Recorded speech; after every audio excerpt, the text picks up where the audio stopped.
সবাই আসসালামু ভিডিও আলাইকুম অন ম্যাম। করো। ওয়ালাইকুম আসসালাম, সবাই ভিডিও অন করো।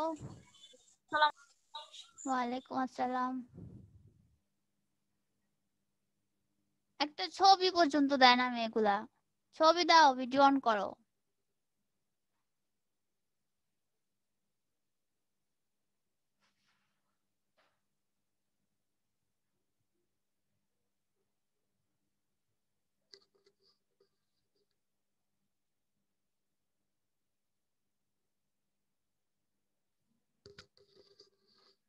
তোমরা আমাকে শুনতে পাচ্ছো? মেয়েরা, তোমরা কি আমাকে শুনতে পাচ্ছো?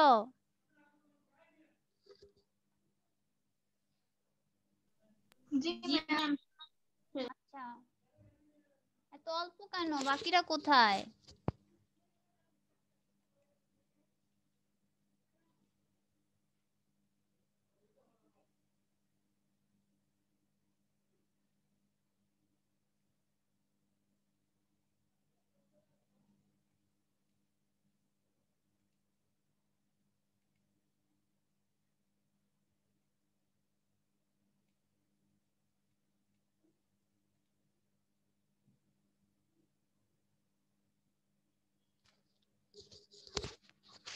একজন বলো দেখি, লাস্ট ক্লাসে আমরা কি কি পড়েছিলাম?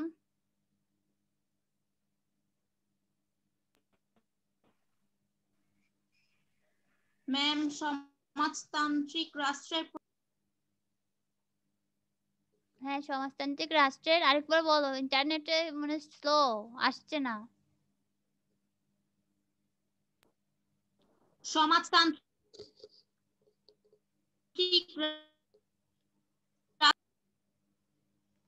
পতনের প্রভাব। আচ্ছা, আজকে আমরা পড়বো বার্লিন প্রাচীরের অবসান, জার্মানি একত্রীকরণ এবং এর প্রভাব ও ফলাফল। দেখতে পাচ্ছ পার্ট 7। আজকে আমরা পার্ট 7 পড়বো। যে 3টা টপিক আছে, এই 3টা টপিক পড়বো। তাহলে চলো আমরা শুরু মিস করি। আসসালামু আলাইকুম। ওয়ালাইকুম আসসালাম। কে রে?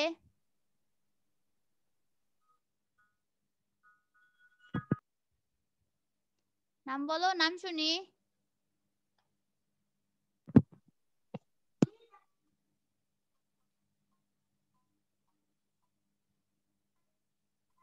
আচ্ছা, আমি স্লাইড ওপেন করছি। আচ্ছা, আজকে আমি যা দেখছি তোমরা তা দেখছো তো? আবার গতকালের মতো যেন না হয়। পারতেছি না। স্লাইড দেখতে পাচ্ছো? আরে মেয়েরা, স্লাইড কি দেখতে পাচ্ছো?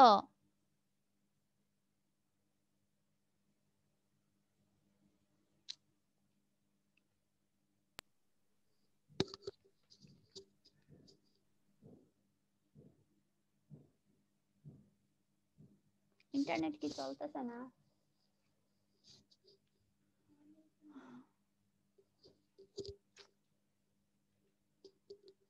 মেয়েরা, আমি যে স্লাইড চালু করেছি সেটা কি তোমরা দেখতে পাচ্ছো?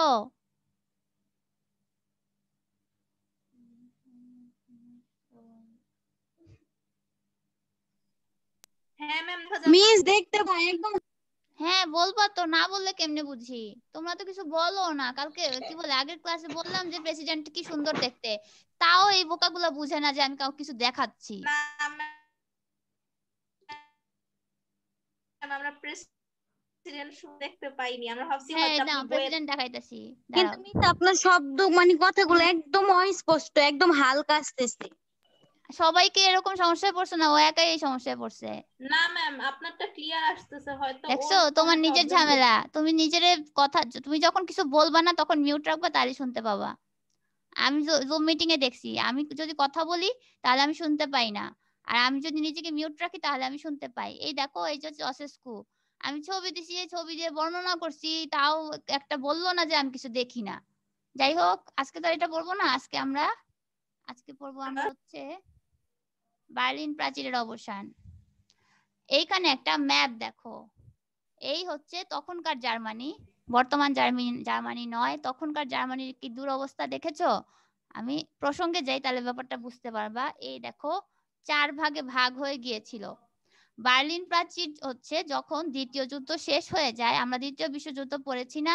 এবং আমরা জানি যে দ্বিতীয় বিশ্বযুদ্ধে অক্ষ শক্তি ছিল জার্মানি, জার্মানি মূলত যুদ্ধটা শুরু করে এবং এর জন্য যতখানি ক্ষয়ক্ষতিগ্রস্ত হওয়া লাগে এবং যতখানি তাদের অবকাঠামো ক্ষতিগ্রস্ত হয়েছে, আর্থিক ক্ষতি হয়েছে, সবটা কিন্তু জার্মানিকে ফেস করতে হয়।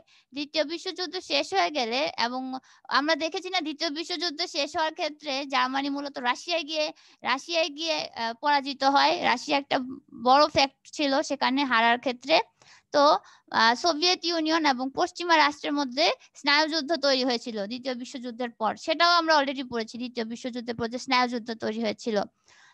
এর কারণ ছিল মতাদর্শগত, হ্যাঁ, পুঁজিবাদ বনাম সাম্রাজ্য, সমাজতন্ত্র, এই দুইটি মতাদর্শের কারণে স্নায়ুযুদ্ধ শুরু হয়। সে সময় জার্মানি মোটামুটি যুদ্ধ বিধ্বস্ত একটা দেশ ছিল। তো এই সুযোগে 1945 সালে 14 এপ্রিল, দেখো তারিখটা লিখে দিয়েছি, 24 এপ্রিল 1945 সালে সোভিয়েত ইউনিয়ন রাজনৈতিক এবং শাসনতান্ত্রিক জার্মানির যে ক্ষমতা আছে সেটা নিয়ে নেয়। অর্থাৎ যেহেতু সোভিয়েত ইউনিয়নের কাছে জার্মানি হেরে গেছে, তাই সোভিয়েত ইউনিয়ন চাইলো জার্মানির উপর আধিপত্য বিস্তার করতে এবং নিয়ন্ত্রণ করতে শুরু করে। আর অন্যদিকে আরো যে 3টা রাষ্ট্র আছে যারা কিনা মৈত্রী শক্তির মধ্যে শক্তি সম্পন্ন ছিল, এই হচ্ছে মার্কিন যুক্তরাষ্ট্র, ইউএস, ইউকে, ব্রিটেন আর হচ্ছে ফ্রান্স। ইউএসএসআর তো আগেই দখল করলো, হ্যাঁ, সোভিয়েত ইউনিয়ন তো আগেই দখল করলো। এই 3টা পরাশক্তি চাচ্ছিল যে জার্মানির উপর প্রভাব বিস্তার করতে, আধিপত্য বিস্তার করতে। তো এই আধিপত্য বিস্তার নিয়ে এই 4টা শক্তির মধ্যে দ্বন্দ্ব শুরু হয়ে যায় এবং এরা করে কি, এই জার্মানিটিকে ভাগ করে 4 ভাগ, দেখো ওয়েস্ট জার্মানি, ইস্ট জার্মানি সব ভাগ হয়ে গিয়ে এই দেখো এই নিচের অংশটা দেখো, কি জোন অফ অকুপেশন। এখানে আমরা যে অংশটা পার্পল দেখতে পাচ্ছি এই অংশটা ইউনাইটেড স্টেট নিয়ন্ত্রণ করত, আর যেটা পেস্ট কালার এটা গ্রেট ব্রিটেন নিয়ন্ত্রণ করতো, এই যে ওয়েস্ট জার্মানি। আর অরেঞ্জ কালার, এই অরেঞ্জ কালার অংশটা ফ্রান্স নিয়ন্ত্রণ করতো ফ্রান্সের বর্ডারে। আর সোভিয়েত ইউনিয়ন এই হচ্ছে ইয়েলো কালার, ইস্ট জার্মানিকে নিয়ন্ত্রণ করতো। অর্থাৎ জার্মানি তখন এই 4টা শক্তি দ্বারা নিয়ন্ত্রিত হচ্ছিল। জার্মানি তখন আর স্বাধীন নাই, 4টা শক্তি দ্বারা নিয়ন্ত্রিত হচ্ছে। তো আমরা বুঝতে পারছি যে জার্মানি তখন আসলে 4 ভাগে ভাগ হয়ে যায়। 4 ভাগের 3 ভাগ ওই যে সোভিয়েত ইউনিয়ন ছাড়া বাকি 3টা শক্তি নিয়ন্ত্রণ করছিল। ইউএস, ইউকে, ফ্রান্স অন্য 3টা ভাগ নিয়ন্ত্রণ করছিল। এভাবে মোটামুটি পশ্চিমা শক্তি একদিকে আর অন্যদিকে সোভিয়েত ইউনিয়ন প্রাচ্যের শক্তি জার্মানিকে নিয়ন্ত্রণ করছিল। এর কারণ ছিল ভূ রাজনৈতিকভাবে জার্মানি ইউরোপের, একটু সরি আমি একটা ফোন ধরি।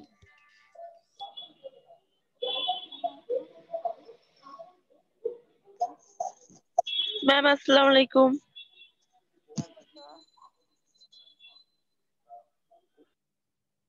হ্যাঁ, কে বলছো?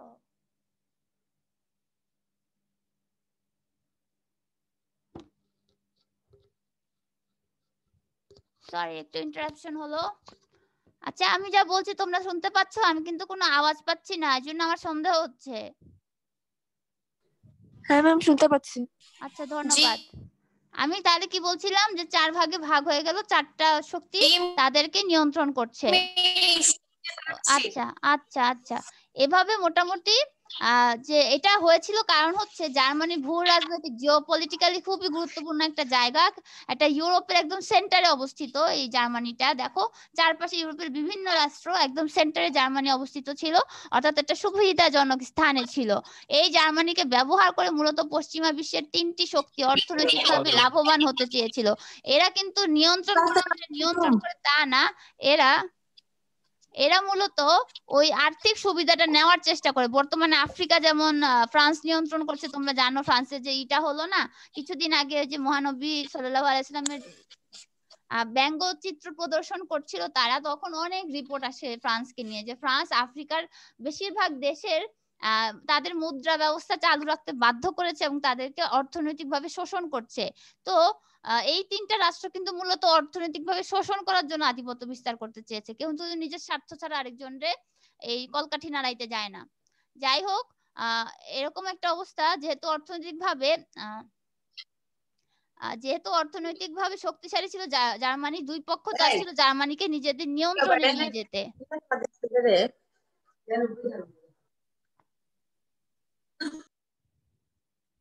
দুই পক্ষই চাচ্ছিল জার্মানিকে নিজেদের নিয়ন্ত্রণে নিতে। এই তিনটি পশ্চিমা শক্তি জার্মানির 3 অংশ নিয়ন্ত্রণ করছে। এরপর এরা 1948 সালে 20 জুন, এই যে তারিখটা লিখে দিয়েছি, 20 জুন 1948 সালে একটি নতুন মুদ্রা ব্যবস্থা চালু করে। এই মুদ্রা ব্যবস্থার নাম দিল হচ্ছে মার্ক। হ্যাঁ, এখন থেকে জার্মানিতে মার্ক মুদ্রা দ্বারা পরিচালিত হবে আর্থিক ব্যবস্থাগুলা। অর্থাৎ তারা তাদের নিজেদের মতো করে মুদ্রা ব্যবস্থা চালু করে তারা অর্থনৈতিক দিকটাকে পুরোপুরি নিয়ন্ত্রণে নিয়ে যাওয়ার চেষ্টা করছিল। এটা হচ্ছে সোভিয়েত ইউনিয়ন। তো এই মুদ্রা ব্যবস্থা চালুর ঠিক দুই দিন পরে, সোভিয়েত ইউনিয়ন না, ওই পশ্চিমা তিনটা শক্তি, তো এই মুদ্রা ব্যবস্থা চালু করার ঠিক 2 দিন পরে সোভিয়েত ইউনিয়ন এটার প্রতিবাদ জানায় এবং তারাও তাদের মতো আরেকটা মুদ্রা ব্যবস্থা চালু করার সিদ্ধান্ত নেয়। তো যে কি বলে কিসে এটার বিপরীত ওইটা, আমি প্রবাদ ভুলে গেছি, যাই হোক, এরা যেহেতু একটা মুদ্রা ব্যবস্থা চালু করেছে তো ওরাও আরেকটা মুদ্রা ব্যবস্থা চালু করার সিদ্ধান্ত নেয়। এভাবে আপনি কি আমাদের বইটা থেকে পড়াইতেছেন? আমি বই এবং আমার নিজস্ব কিছু জিনিস আমি ইন্টারনেট থেকে নেই। আমি কনসেপ্ট ক্লিয়ার করার জন্য শুধু বইয়ের উপর নির্ভর করি না, এটা তোমাদেরকে আগে বলে দিই। শুধু বই পড়ে কিন্তু কনসেপ্ট ক্লিয়ার হয় না। একটা বই হয়, আমার তো 2টা বই আছে। মিস একটা কথা বলবো? হ্যাঁ বলো। মিস, যে এই বইয়ের জন্য কি শুধু নৈবিত্তিক বই কিনলে চলবে না, নাকি গাইড কিনতে হবে? আমি বলি তোমাদেরকে, তোমাদের কাছে বিরক্ত করতেছে। তোমাদের যেটা করবা, এই বইয়ের মধ্যে যত নৈবিত্তিক আর জ্ঞান অনুধাবন আছে সব পড়বা। হ্যাঁ, এখন তোমাদের টেস্ট পেপার নাই তো বইটা পড়ো। এখন আমি যেভাবে বড় প্রশ্নগুলো বলে দিই না, আমি তোমাদের কোনগুলা বড় প্রশ্ন, তো সেগুলা পড়বা। এরপর টেস্ট পেপার আসলে তখন তোমরা ওই টেস্ট পেপারকে ঝালাই করে ফেলবা, তাহলেই হবে। গাইড কেনার দরকার পড়বে না, বুঝতে পারছো? বইয়ে কিন্তু অনেক নৈবিত্তিক আছে, বইয়ে জ্ঞান অনুধাবন গুলো শেষ করে ফেলবা, আর পরে যখন টেস্ট পেপার আসবে তখন টেস্ট পেপার সলভ করবা। তাহলে আশা করি ইনশাআল্লাহ তোমরা সব কমন পাবা। গাইডে তো কি বলে শত সহস্র প্রশ্ন থাকবে, পড়তে গিয়ে মাথা ঘুরায় যাবে তোমাদের। আর তোমরা তো পড়ুয়াও না। আল্লাহ, ওরা নাকি গাইড দেয় না পড়বে, ওরা এমনি বই পড়ে না, তারা গাইড না পড়বে, তোমার বিশ্বাস করতে। গাইডের কথা বলতেছি না, আমি নৈবিত্তিক কথা বলতেছি। হ্যাঁ, নৈবিত্তিক বই অনেক আছে, নৈবিত্তিক বই অনেক আছে, বইগুলা পড়ো এবং বইয়ের পিছনে দাঁড়াও। দেখি, আমার ধারণা বোর্ড প্রশ্ন আছে, কিছু বোর্ড প্রশ্নগুলো পড়ো। আর হচ্ছে কি বলে, আর হচ্ছে পুরাতন টেস্ট পেপার যদি পাও তাহলে সেটা কালেক্ট করতে পারো। কারণ দেখা যায় বিশেষে ওই যেগুলো বিগত বছরে আসছে না, এগুলোই ঘুরে ফিরে আসে। এই জন্য পুরাতন টেস্ট পেপার কালেক্ট করতে পারলে সেটা কালেক্ট করে পড়তে পারো, ঠিক আছে? মিস, কেনার দরকার নেই। যে আপুরা পরীক্ষা অটো পাস করেছে তাদেরকে কিনবো? তাদেরটা কিনো, তারা পরীক্ষা দেয় না, কিন্তু তোমাদের তো পরীক্ষা হবে। কারণ তোমরা তো গরমকালে, এপ্রিল আসতে আসতে ধরো গরমকালে তো করোনার প্রকোপ কম থাকে, আমরা প্রত্যাশা করতেছি এপ্রিল আসতে কলেজ খুলে যাবে। সুতরাং তোমাদের কিন্তু অটো পাস দিবে না, এটা ভাইবো না 2টা ব্যাচ অটো পাস দিবে না, কিন্তু ওদের একটা টেস্ট পেপার বের হয়েছিল যে ওইটা তোমরা কালেক্ট করতে পারো, বুঝতে পারছো? জি ঠিক আছে, বলছিলাম হারাই ফেলছি তো মুদ্রা ব্যবস্থা চালু। ম্যাম জি বলো। ম্যাম, আমার নেট প্রবলেমের কারণে আমার একটু ঢুকতে লেট হয়েছে। এখন আমার নেট প্রবলেমের কারণে আমি যদি আবার বের হয়ে যাই, তাহলে কি আমার আবার এসে ম্যাম ওই যে অ্যাটেন্ডেন্সটা দিতে হবে? নাম বলো তো আবার, তোমার নাম বলো। ম্যাম ইতি আক্তার, ইতি আক্তার, রোল 119। হ্যাঁ 19/111। হ্যাঁ দেখতে পাইছি। ঠিক আছে ইতি আক্তার, তুমি ছবি দাও না কেন? ছবি না দেখলে মাইট দিব। মিস, হ্যাঁ আমি তো অ্যাটেন্ডেন্স নাম লিখি নাই। হ্যাঁ সে তো দেখতে পাচ্ছি, 9941 এগুলো কি দিয়ে রাখছো ভাই? ডিজিট দিছো কেন? মিস আমি ম্যাম, আমি যদি বের হয়ে যাই তাহলে কি আমার আবার এই যে অ্যাটেন্ডেন্সটা দিতে হবে আমার নেট প্রবলেমের একবার কারণে? দিলে সেটা চ্যাট বক্সে থেকে যায়। একবার অ্যাটেন্ডেন্স দিলে সেটা চ্যাট বক্সে থেকে, তুমি যে বেরো হয়ে যাও না, ওটা চ্যাট বক্সে রয়ে যাবে। এগুলি সব রেকর্ড থাকে, ঠিক আছে? একবার দিতে পারলেই হলো। জি ম্যাম। আর এই যে নাম নাই, কি খাম্বা দিয়ে রাখছে, নাম দাও তাড়াতাড়ি, রোল ছড়াও। রোলও না, এটা ফোন নাম্বার মনে হয়, কি একটা দিছে ঘোড়ার ডিম। আচ্ছা ম্যাম, ও এরকমই, ওকে অনেক টিচার বলছে, ও শুনে না। আচ্ছা, তুমি কি টেকনোলজিতে দুর্বল? তুমি কি এগুলি চালাইতে পারো না, এরকম কোনো ব্যাপার? তাহলে বন্ধুদের কাছ থেকে শিখে নাও, অন্যদের কাছ থেকে সাহায্য নিয়ে নামটা বসাও। দেখতে পচা লাগতেছে। আর ভিডিওটা অন করো তো দেখি, সোনা তোমার চেহারাটা দেখি, ভিডিও অন করো।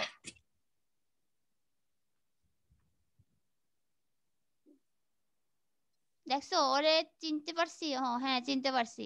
এত কষ্ট করে চিনা লাগে কেন তোমাদেরকে আমার? এগুলা না ইউনিফর্মের আগে একরকম, হ্যাঁ, ইউনিফর্ম ছাড়ার আগে আরেক রকম, ইউনিফর্ম ছাড়া এরা এক একটা ডানা কাটা বড়ি। হ্যাঁ আসলে তোমাদেরকে আইডেন্টিফাই করা যায় না ইউনিফর্ম ছাড়া, একদম পুরো অন্যরকম। আর তাছাড়া আমাদের রুমে হ্যাঁ কারেন্ট নাই তো মিস, তার জন্য আরেকটু অন্ধকার লাগতেছে। ঠিক আছে। তাসিন, তাসিন তুমি বন্ধ কেন? কাসমা বন্ধ কেন? জি ম্যাম। ভিডিও অন করো, ভিডিও অন করে তারপর মিউট হয়ে যাও।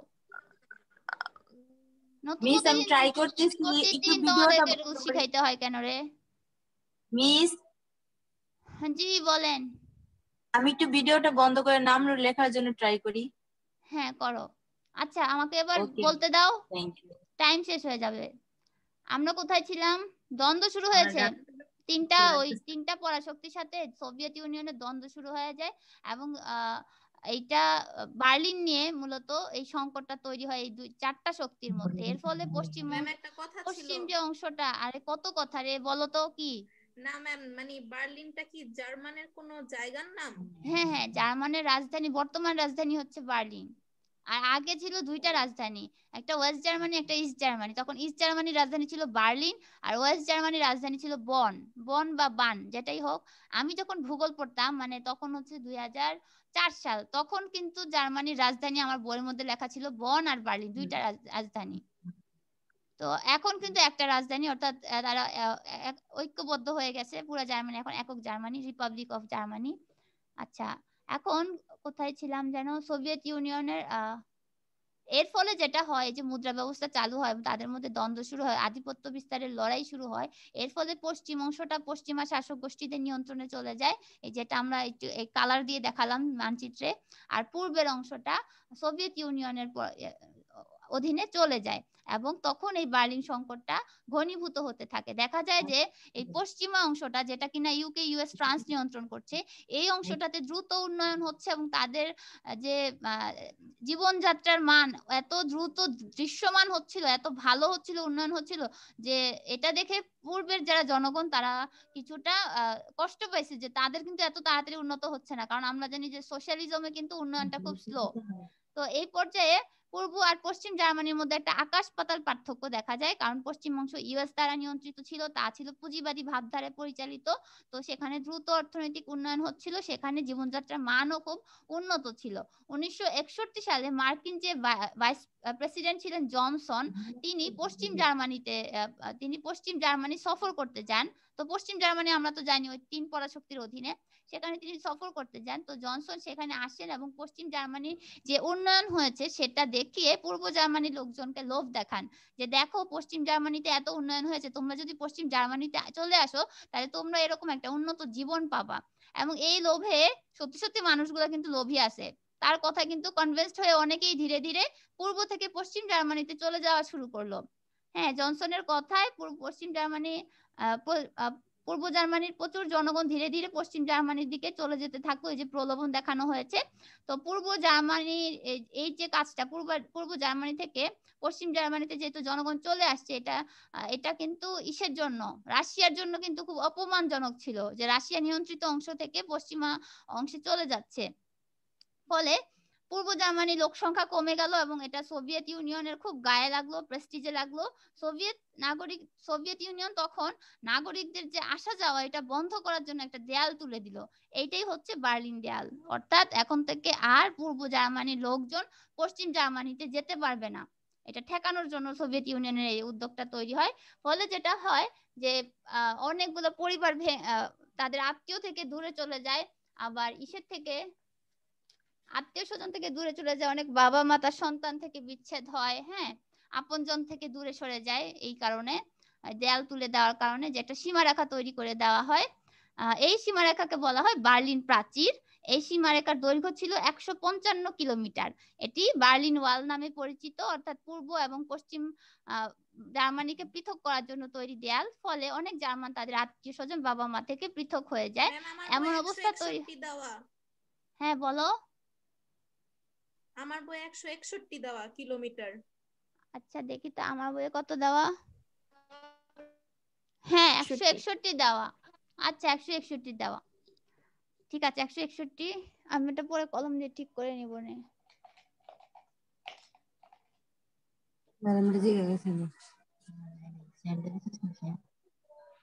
গেছিল এই এই বান্দরগুলা যখন কথা বলো, হ্যাঁ নিজেরা কথা বলো, তখন মিউট করে রাখবা। তোমরা জানো তোমরা পরীক্ষার সময় কি কাহিনী করছো? ভাইবা পরীক্ষার সময় আমি শুনছি এক মেয়ে, কি বলবো, আচ্ছা বাংলা একটা গালি দিছে টিচারকে, এবং আমি সেটা শুনছি, সে এটা মিউট করতে ভুলে গেছে। তোমরা যে কোন লেভেলে চলে গেছো সে আল্লাহই জানে। বি কেয়ারফুল, মিউট করবা, মিউট করে কথা বলবা। মিউট না করলে আমার কানে বা যে কোনো টিচারের কানে কিন্তু সব চলে যায়। এবং আমি কিন্তু তোমাদের মধ্যে ওই মেয়েটাকে চিনি যে ওই মানে বাজে শব্দটা ব্যবহার করেছিল। যাই হোক, কোথায় ছিলাম? এটা সবার উদ্দেশ্যে বলা, মানে তোমাদের মধ্যে সবাই খারাপ না, কিন্তু সবাই ভালোও না। যে খারাপ মেয়েগুলো আছে ওদেরকে কিন্তু আমরা আইডেন্টিফাই করতে পারি খুব সহজে। আর টিচারদের বদদোয়া পেলে বুঝছো জীবনে ভালো কিছু করা যায় না। টিচারদের বদদোয়া নিও না। আচ্ছা, এরপর যেটা হলো, এভাবে পরবর্তীতে পশ্চিম জার্মানি পুরোপুরি আমেরিকার অধীনে, আর পূর্ব জার্মানি পুরোপুরি সোভিয়েতের অধীনে চলে যায়। পরবর্তীতে 1986 সালে, সাল যদি একটু এদিক সেদিক হয় তাহলে বইয়ের সাথে মিলাই নিও। পরবর্তীতে 1986 সালে যখন মিখাইল গর্বাচেভ ক্ষমতায় আসেন, আমরা মিখাইল গর্বাচেভের নাম শুনেছিলাম যে রাশিয়া না, সোভিয়েত ইউনিয়নের প্রেসিডেন্ট ছিলেন। তিনি দুইটা নীতি প্রবর্তনের কারণে বেশি বিখ্যাত। একটা হচ্ছে গ্লাসনস্ট পেরেস্ট্রোইকা, অর্থাৎ তিনি উদার মনোভাবের ছিলেন, এবং তিনি তার কারণেই কিন্তু অনেকটা সমাজতন্ত্র পতনের কারণ, মানে অন্যতম একটা কারণ হচ্ছে মিখাইল গর্বাচেভের আগমন। তিনি এই উদারনীতিতে বিশ্বাস করতেন। তো গর্বাচেভ এই যে যখন আসেন, তারপর 1989 সালে জার্মান সফর করতে তিনি আসেন। তিনি দুই জার্মানিকে ঐক্যবদ্ধ করতে হবে এমন একটি ঘোষণা দেন। মূলত কিন্তু সোভিয়েত ইউনিয়ন তা এই দুই জার্মানিকে আলাদা করেছে। এখন যদি সোভিয়েত ইউনিয়ন নিজেই উদ্যোগ নেয় দুই জার্মানিকে একত্রিত করতে, তাহলে কিন্তু বাধা আসার কোনো কারণ নাই। তো জার্মানির দুপক্ষ গর্বাচেভের এই ঘোষণাকে সমর্থন করে। গর্বাচেভের মূলত নমনীয় নীতির যে কথা তিনি সেটা বলেন সমাজতান্ত্রিক ভাবধারায়। তিনি অনেক সংস্কার আনেন। সমাজতন্ত্র তো একটা কনজারভেটিভ আর খুব বেশি রক্ষণশীল একটা প্রক্রিয়া। তিনি এটাকে আরো বেশি উদার করার চেষ্টা করেন। ফলে তার দ্বারা এবং ইউরোপীয় বিপ্লব অথবা অক্টোবর বসন্ত, এই ব্যাপারগুলো দ্বারা জার্মানির মানুষজন খুব বেশি প্রভাবিত হয়, যে অন্যান্য সবগুলো দেশ ধীরে ধীরে পুঁজিবাদ গ্রহণ করছে, উদারনৈতিক ব্যবস্থা, হ্যাঁ ফ্রি মার্কেট ইকোনমি, হ্যাঁ ক্যাপিটালিজম, এগুলো অনুসরণ করছে। তো এরাও মনে করলো যে এরাও জার্মানিও এটা অনুসরণ করবে, প্রভাবিত হলো গর্বাচেভের কথা আর হচ্ছে প্রতিবেশী দেশগুলোর অবস্থা থেকে তারাও প্রভাবিত হলো। এবং এর দ্বারা উদ্বুদ্ধ হয়ে 1989 সালের 9 নভেম্বর এই ভাবধারায় উদ্বুদ্ধ হয়ে বার্লিন প্রাচীর তারা ভেঙে ফেলে। তাহলে 1961 সালে যে প্রাচীরটা নির্মিত হয়, সেই প্রাচীরটা ভাঙা হয় কত সালে? 1989 সালে। এবং ভেঙে ফেলার মাধ্যমে জার্মানবাসীদের মধ্যে যে সংঘর্ষ ছিল এতদিন, সেটা অবসান হয়। ফলে সব আত্মীয়রা আবার একত্রিত হতে পারে, আবার মিলিত হতে পারে, দুই জার্মানি একত্রিত হয়ে যায়। এখন আমি বইয়ে দেখি কি লিখছে। ম্যাম হ্যাঁ ম্যাম, বলো। বইতে তো 13 জুন দেওয়া আছে, 13 জুন বার্লিন প্রাচীর ভাঙা হয়। আচ্ছা, ম্যাম তো বললো এই ডেট উল্টাপাল্টা হতে পারে, মিলাই নিতে। বইয়ে তো 1990 ও দেওয়া আছে। ঠিক আছে, সেটা হ্যাঁ। বইটাই দেখে নিও। আমি শোনো, আমি যখন ক্লাসটা প্রিপেয়ার করি তখন বইয়ের থেকে ইন্টারনেটটা বেশি দেখি আমি। তো তোমাদের যদি মনে হয় যে এটা ওইটা অন্যরকম আছে, তোমরা বইয়েরটা পড়ে নিও, সমস্যা নেই। আচ্ছা, বইয়ে কি লেখা আছে তাহলে দেখি। যে বার্লিন প্রাচীরের ইতিহাস একটি আলোচিত ঘটনা, ওরা কিন্তু অনেক ডিটেইলসে লেখে। প্রথম দ্বিতীয় বিশ্বযুদ্ধের সময় জার্মানি রাশিয়ার নিরাপত্তার জন্য হুমকি হয়ে দাঁড়ায়। হিটলার 1939 খ্রিস্টাব্দে রুশ বার্লিন অনাক্রমণ চুক্তি অগ্রাহ্য করে রাশিয়া আক্রমণ করে। ওদের মধ্যে একটা চুক্তি হয়েছিল না, আমরা দ্বিতীয় বিশ্বযুদ্ধের সময় পড়ছিলাম, মানে আমরা যখন দ্বিতীয় বিশ্বযুদ্ধ পড়েছিলাম তখন এটা দেখেছিলাম যে একটা অনাক্রমণ চুক্তি হচ্ছিল, যে জার্মান বা রাশিয়া একে অপরকে আক্রমণ করবে না। কিন্তু জার্মান সেটা রক্ষা করে নাই। হিটলার কিন্তু রাশিয়াকে আক্রমণ করে এবং রাশিয়া অনেক মানুষের প্রাণের বিনিময়ে প্রচুর অর্থ ব্যয় করে জার্মান বাহিনীর আক্রমণ থেকে প্রতিহত করে নিজেদেরকে, এবং জার্মান নাৎসি বাহিনীকে পরাজিত করে। দ্বিতীয় বিশ্বযুদ্ধের পর সোভিয়েত ইউনিয়ন নিরাপত্তার স্বার্থে মিত্রশক্তি জার্মানির 4টি অংশে ভাগ করে। সোভিয়েত ইউনিয়ন, ফ্রান্স, ব্রিটেন, মার্কিন যুক্তরাষ্ট্রের 4টি অংশ অধিকৃত করে। রাশিয়ার অধিকৃত পূর্ব অংশে কমিউনিস্ট সরকার প্রতিষ্ঠিত হয়, আর অন্যদিকে মার্কিন যুক্তরাষ্ট্র তার মিত্রদের অধিকৃত পশ্চিম অংশে পুঁজিবাদ সরকার প্রতিষ্ঠিত হয়। পশ্চিম অংশের রাজধানী হচ্ছে বন, আর এর ফলে জার্মানির দুই অংশে দুই মতাদর্শের সরকার প্রতিষ্ঠিত হয়। দুই মতাদর্শের সরকার জার্মানির রাজধানী বার্লিনের উপর আধিপত্য প্রতিষ্ঠার জন্য সক্রিয় হয়ে ওঠে এবং উভয় রাষ্ট্রশক্তি প্রয়োগ করতে থাকে। 1948 খ্রিস্টাব্দে সোভিয়েত সরকার পশ্চিম জার্মানির সাথে জল স্থলপথের সকল যোগাযোগ বিচ্ছিন্ন করলে মিত্রপক্ষ পশ্চিম বার্লিনের 2 বিলিয়ন মানুষের জন্য বিমানের মাধ্যমে খাদ্য সরবরাহ করে। পশ্চিম জার্মানি ছিল মুক্ত গণতন্ত্র, মত প্রকাশের স্বাধীনতা, সোভিয়েত ইউনিয়নের প্রভাব মুক্ত, তাই সেখানে পুঁজিবাদ ও উদার বাণিজ্য নীতি ছিল। যুক্তরাষ্ট্র সহ অন্যান্য পুঁজিবাদী দেশ পশ্চিম জার্মানিকে সোভিয়েত ইউনিয়নের সমাজতন্ত্র মুক্ত রাখতে বিভিন্নভাবে সহায়তার হাত বাড়িয়ে দেয়, ফলে পশ্চিম জার্মানি অর্থনীতি শক্তিশালী হয়। আর অন্যদিকে পূর্ব জার্মানি ছিল সমাজতন্ত্র কঠোর শৃঙ্খলা থেকে অর্থনীতি স্থবির থাকে। 1961 খ্রিস্টাব্দের অগাস্ট মাসে মার্কিন ভাইস প্রেসিডেন্ট জনসন বার্লিন সফরে আসেন এবং তিনি পশ্চিমা জাঁকজমকপূর্ণ যে জীবনযাত্রা এটা দ্বারা বার্লিনবাসীকে প্রলোভন দেখান। তার প্রলোভনে বিশেষ করে পূর্ব বার্লিনবাসী দারুণভাবে আকৃষ্ট হয়। ইতোমধ্যে পূর্ব জার্মান পশ্চিম জার্মানের মধ্যে জীবনযাত্রার বেশ পার্থক্য পরিলক্ষিত হয়। সমাজতন্ত্রের প্রভাবে পূর্ব জার্মান অর্থনৈতিকভাবে পিছিয়ে পড়েও তাদের জীবনযাত্রার মান নিম্নগামী হয়। আর অন্যদিকে পুঁজিবাদের প্রভাবে পশ্চিম জার্মানের জীবনযাত্রার মান উন্নত হয়। এসব কারণে হাজার হাজার পূর্ব জার্মান নাগরিক পাশ্চাত্যে চলে যাবার জন্য পশ্চিম বার্লিনের দিকে ধাবিত হতে থাকে। তাদেরকে পূর্ব জার্মানিতে ফিরিয়ে আনতে কঠোর উদ্যোগ নেওয়া হলেও কোনো কাজ হয়নি। তারা পালিয়ে পশ্চিম জার্মানিতে যেতে শুরু করে। এই অবস্থায় পূর্ব জার্মান সরকার 12ই আগস্ট 1961 খ্রিস্টাব্দে পূর্ব পশ্চিম বার্লিনের মধ্যকার সীমারেখা বন্ধ করে দেয় এবং সোভিয়েত ইউনিয়নের পরামর্শে নাগরিকদের বহির্গমন ঠেকানোর জন্য পূর্ব বার্লিন সরকারকে বার্লিনকে পূর্ব বার্লিন এবং পশ্চিম বার্লিনে বিভক্ত করে 161 কিলোমিটার দীর্ঘ একটি কংক্রিটের দেয়াল টেনে দেয়, যা ইতিহাসে বার্লিন প্রাচীর নামে পরিচিত। 1990 খ্রিস্টাব্দে পর্যন্ত উক্ত প্রাচীর অটুট ছিল। এটি ছিল জার্মান জাতির বিভক্তির প্রতীক এবং সমাজতন্ত্র এবং পুঁজিবাদ ও গণতন্ত্রের বিভাজন রেখা। এখন এই যে ঘটনাটা ঘটেছিল এটা কিন্তু কয়েকটা ধাপে ধাপে হয়েছিল। আমি ধাপগুলো বলবো এখন। ম্যাম বার্লিন প্রাচীর থেকে কি আমাদের 3 অথবা 4 মার্কের কোশ্চেন আসবে? ওটা আমি যেদিন এই ক্লাসটা লাস্ট ক্লাসটা নিব না, মানে এই অধ্যায় শেষ করে দিব, তখন আমি বোর্ডের প্রশ্নগুলো আমি একবার দেখবো, না দেখে তো বলতে পারবো না। তখন দেখবো যে এখানে কি কি প্রশ্ন আসে। 1 মিনিট, আমি মনে লিখেছিলাম এক জায়গায়, টাইপ করি নাই। তোমাদের ক্ষেত্রে তো সবকিছু আমি টাইপ করে দেখাই, ওটা মনে হয় আমার টাইপ করা হয়নি।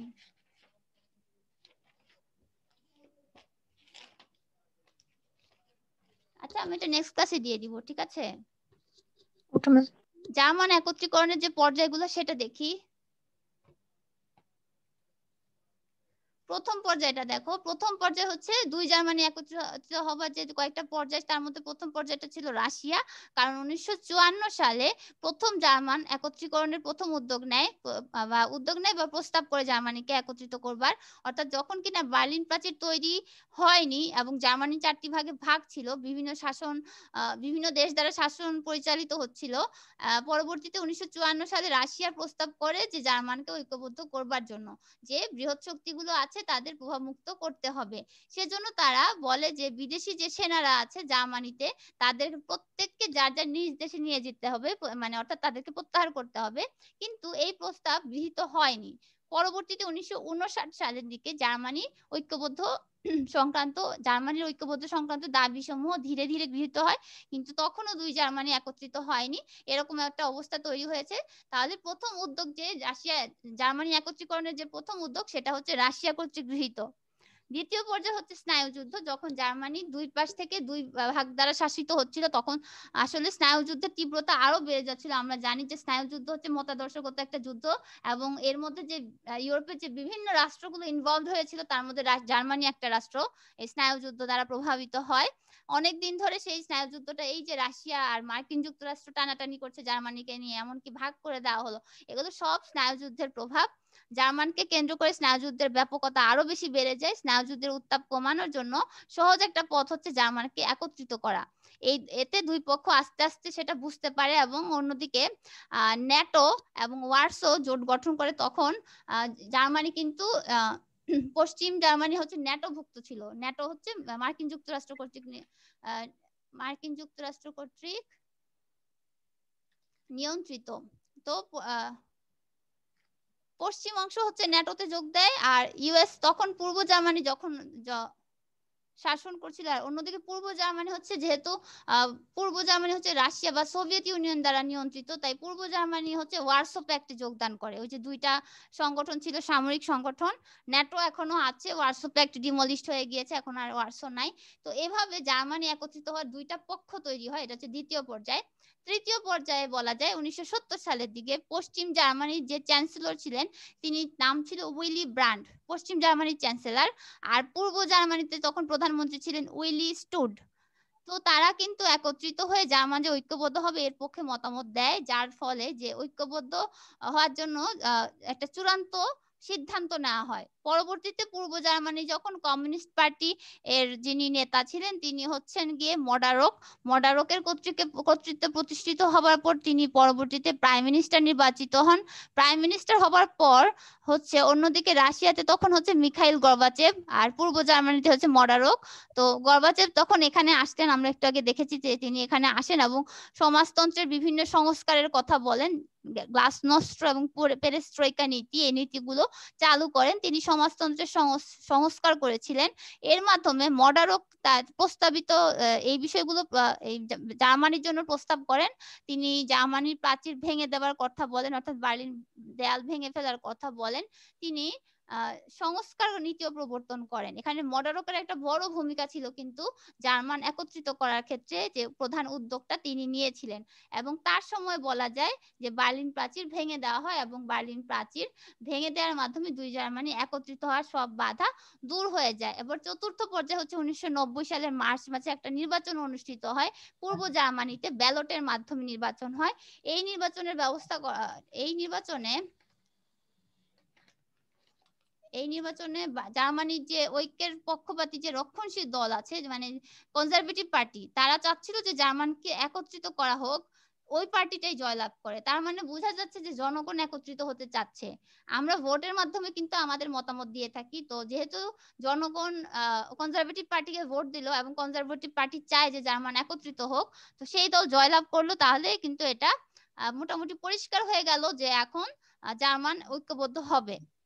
তারপর হচ্ছে 2রা সেপ্টেম্বর 1990 সালে মস্কোতে চারটা যে শক্তি আমরা একটু আগে দেখলাম, চারটা দেশ, মার্কিন যুক্তরাষ্ট্র, ইউকে, ইউএসএসআর আর ফ্রান্স, এই চারটা শক্তি একত্রিত হয়ে সিদ্ধান্ত নেয় যে জার্মানি একত্রিত হবে। এবং তাদের সবার মতামত আছে, তাদের সবার এখানে মতামত আছে। তাদের মতামতের প্রেক্ষিতে ওই দিন আনুষ্ঠানিকভাবে, ওই দিন হচ্ছে এই যে 1990 সালের 20 সেপ্টেম্বর, হ্যাঁ 20 সেপ্টেম্বর তারা আনুষ্ঠানিকভাবে স্বীকৃতি দেয় দুই জার্মানি একত্রিত হওয়ার। অর্থাৎ এইভাবে ধাপে ধাপে জার্মান একত্রীকরণটা আনুষ্ঠানিকভাবে স্বীকৃতি লাভ করে।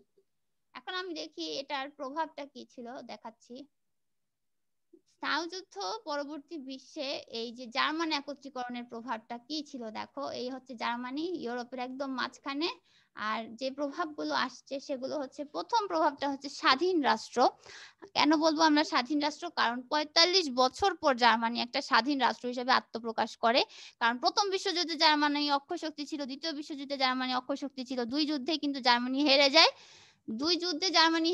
এবং জার্মানি দুইটা যুদ্ধে হেরে যায় এবং দুইবারই কিন্তু ক্ষতিপূরণ দিয়ে একদম সর্বশান্ত হয়ে যায়, এরকম একটা অবস্থা জার্মানি।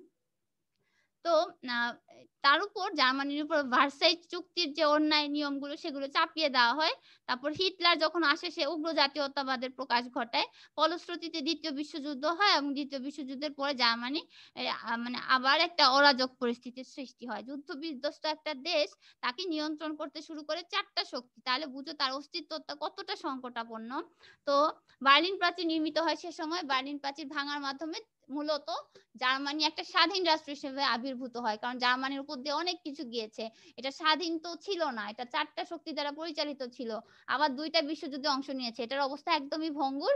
তো এই বার্লিন প্রাচীর অবসানের মাধ্যমে হচ্ছে জার্মানি একটি মূলত স্বাধীন রাষ্ট্র হিসেবে আবির্ভূত হয়। এরপর 2 নাম্বার পয়েন্ট হচ্ছে আন্তর্জাতিক শান্তি। এককালের একঘরে জার্মানি জার্মানি তো কেউ পছন্দ করতো না, কারণ 2বার যুদ্ধ বাঁধিয়েছে। তো সেই জার্মানি কিন্তু পরবর্তীতে আন্তর্জাতিক শান্তি রক্ষায় অবদান রাখে, বিশ্বের মূলধারা শক্তির সাথে চলতে সক্ষম হয়। অর্থনীতির উন্নয়নের দিক থেকে জার্মানির অবস্থান জাপান যুক্তরাষ্ট্রের পরেই।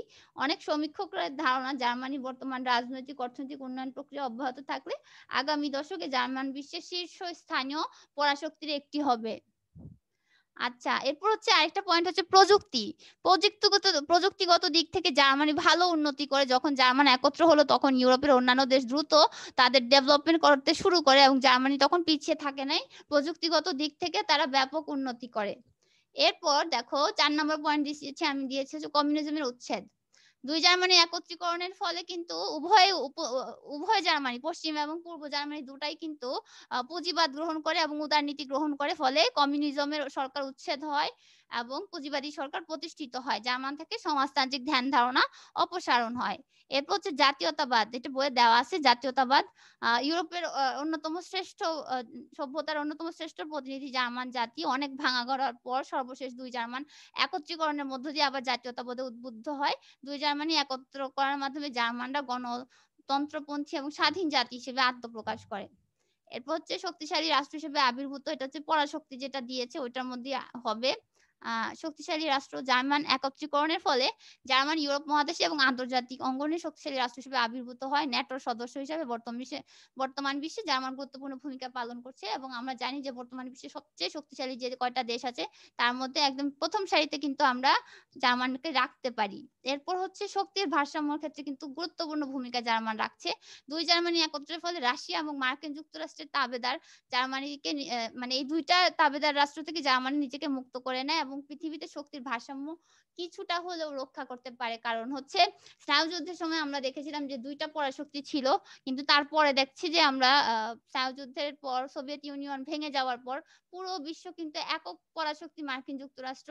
তো এই একক পরাশক্তিকে যদি তুমি দুর্বল করতে চাও সেক্ষেত্রে তোমার আরো কতগুলো নতুন শক্তির আবির্ভাব হওয়া প্রয়োজন পড়বে। তার মধ্যে আমরা জানি চীন একটা কম্পিটিটর হিসেবে আবির্ভূত হয়েছে। জার্মান যেহেতু অনেক শক্তিশালী, তো আমরা ধরে নিব জার্মান একটা কম্পিটিটর হিসেবে আবির্ভূত হয়েছে। অর্থাৎ এইভাবে বিশ্বে ব্যালেন্স অফ পাওয়ার প্রতিষ্ঠিত হবে, অর্থাৎ শক্তির ভারসাম্য প্রতিষ্ঠিত হবে। আমাদের এই চ্যাপ্টার কিন্তু শেষ। কয়টা ক্লাস লাগছে আমাদের? মনে 6-7টা ক্লাস লেগেছে। আমি পরবর্তী ক্লাসে এই চ্যাপ্টারের উপর প্রয়োগ আর উচ্চতর দক্ষতার প্রশ্নগুলো তোমাদেরকে দিব। আর হচ্ছে জ্ঞান অনুধাবন অনুশীলনীতে যা আছে সেটাই পড়বা। অনুশীলনীতে যা আছে সেগুলো শেষ করে ফেলবা। প্রয়োগ উচ্চতর দক্ষতার প্রশ্ন আমি প্রোভাইড করব এবং আমি পরবর্তী ক্লাসে আরেকটা চ্যাপ্টার শুরু করব। আর পরবর্তী ক্লাসে কি আমরা এরপর পরবর্তী ক্লাসে আমরা আবার প্রথম পত্রে চলে যাব, ঠিক আছে? আমি এক পত্র আলাদা আলাদা করে পড়াই, তো এটা দ্বিতীয় পত্র বললাম। এখন এরপরে প্রথম পত্রের লাস্ট চ্যাপ্টারটাতে চলে যাব। তারপর ওটা শেষ হয়ে গেলে আবার এখানে যে বর্ণবাদ লাস্ট চ্যাপ্টারটা সেটা পড়বো। আমাদের বই শেষ। বই শেষ হলে তোমাদের থেকে আমি বেশি খুশি হব। তোমরা তো পড়ো না, কিন্তু আমি বেশি খুশি হব।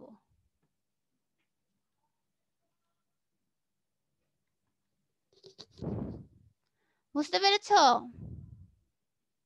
তোমরা পড়তেছো বাসায় না আমি একাই পড়ি? আমার যে কি প্যারা লাগে রে, ইতিহাস পড়তে আমার বহুত কষ্ট হয়। ইতিহাসের মানুষ আমি না, আমি পরিণীতির মানুষ। ইতিহাস পড়তে অনেক কষ্ট। আমার হাতে যদি এতটুকু ক্ষমতা থাকতো আমি এই কলেজ থেকে ইতিহাস উঠায় যুক্তিবিদ্যা দিয়ে দিতাম। যুক্তিবিদ্যা পড়তে অনেক মজা, কোনো কষ্ট নাই। আমি তো তোমরা তারপর ধুমধাম নাম্বার পাইতাম। হ্যাঁ ইন্টারেস্টিং তো, কিন্তু যদি যে আমি পড়ানোর জন্য পড়ি তখন ইন্টারেস্টিং লাগে। যদি আমারে বলতো মুখস্থ করো বসে বসে, তাহলে খবর আছে। বাপরে বাপ কত কিছু, আমার নিজেরই ভয় লাগে। আচ্ছা ধরে নিলাম এই দুইটা বই শেষ করা গেল, যারা অনার্স পড়ছে, হ্যাঁ পাপি আপুর মতো, তারা কেমনে শেষ করছে আমি ভাইবা কুল পাই না। আমরা কত ইন্টারেস্টিং কোর্স পড়তাম। ইতিহাসের ইন্টারেস্টিং কি? সবই তো ইতিহাস, ইতিহাসের পাঠে। আচ্ছা ঠিক আছে। আচ্ছা সবাই ভালো থেকো। আমি কোনো পড়া দিতেছি না আপাতত।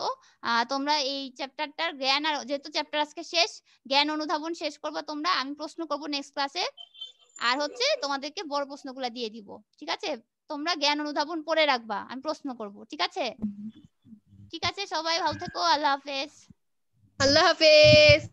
আল্লাহ হাফেজ।